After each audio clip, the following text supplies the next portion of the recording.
ليش بتعيطي؟ شو؟ أنا بجوعك كل يوم؟ ليش؟ أنت جوعانة؟ قديش جوعانة؟ قديش جوعانة أنت؟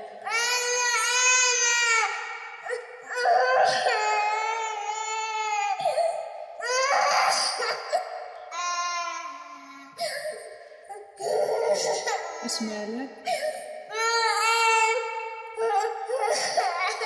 إيش؟ أطفالنا بيحملونا نتيجة المجاعة لما يحكوا لنا يا ماما أنت بتجوعينا كل يوم، وهو فعليا إحنا ما بنجوعهم كل يوم. هو الوضع الراهن والوضع الصعب اللي إحنا فيه والمجاعة اللي أطاحت بأطفال غزة وبكبار غزة وبجميع من في غزة هي اللي جوعتنا كلنا كل يوم. حسبنا الله ونعم الوكيل. لا تنسوا الاشتراك في قناتي من الغزاوية، وجودكم بيهمنا كثير.